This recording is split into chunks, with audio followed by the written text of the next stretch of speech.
औज़ुबिल्लाहिमिनश्शैतानिर्रजीम बिस्मिल्लाहिर्रहमानिर्रहीम अस्सलाम वालेकुम वरहमतुल्लाहि वबरकातुहू। की हाल चाल है बई? सारे बेले ठीक ने? उम्मीद करना कि सारे ठीक होंगे। मैं तुहाडा अपना वीर शराज शदरे वाला। जिवें कि तुसीं जानदे हो, कोई नवी जगह होए, कोई नवी चीज़ होए या कोई फसल होए, मैं तुहानूं अक्सर विखांदा रहना वां। ते अज मैं मौजूद हाँ हरी मिर्च के खेत ते मेरा दिल कर रहा कि बेलियां नूं विखावांगा। चल के मैं विखाना वा। तो पहले मैं तुहानूं दसदा जावां, अगर मेरी वीडियो चंगी लगे मेरा चैनल सबसक्राइब करो, लाइक करो, कमेंट करो। तो हुण अगा चलने आ ते जाके तुहानूं विखाने।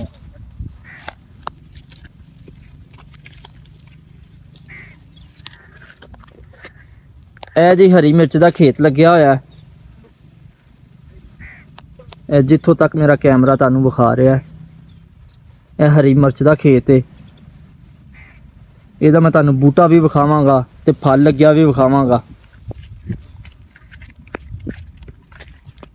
यह हरी मिर्च का बूटा जी, ਇਹਦਾ बूटा तकरीबन 2 फुट का हुंदा है। ते यह मिर्चां लगियां जी,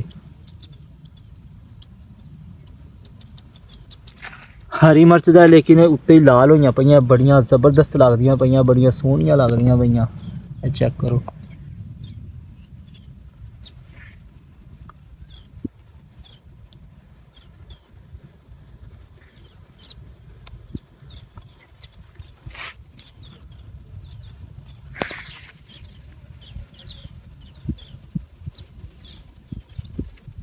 बड़े ऐसे बंदे ने जिहड़े हरी मिर्च हांडी ते पाते हैं, लेकिन उन्होंने बेचारियां नूं ये नहीं पता कि हरी मिर्च लगदी किंज है। ते कई तो जिहड़े पप्पू बच्चे ने, शहरी बच्चे ने, वो ये भी पूछते हैं कि भाई दरख्त किड्डे किड्डे हुंदे ने मिर्चां दे। ते मेरा बेली दरख्त नहीं हुंदे, मिर्चां दा पौधा हुंदा छोटा जिहा, वध तो वध 2 फुट। यह चेक करो, यह मिर्चां ही लगियां, ये कोई खीरे नहीं लगे। चेक करो,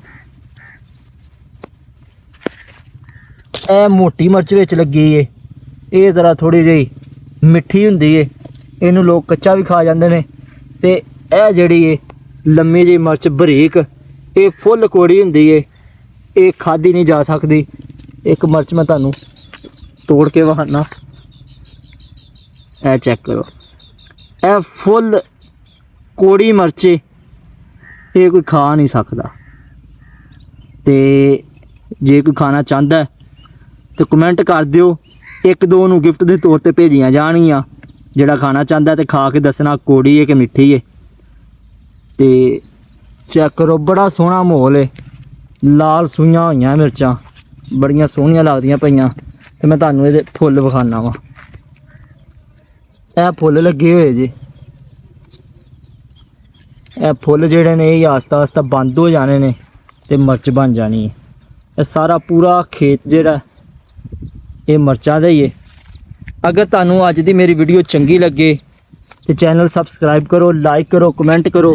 तो अगर कोई बेली, कोई मित्र कुछ पूछना चाहता है तो कमेंट दे विच पूछ सकता है। जिथे रहो खुश ते आबाद रहो। अपने वीर शराज शदरे वालों दिओ इजाज़त। अल्लाह हाफिज़, अल्लाह निगहबान।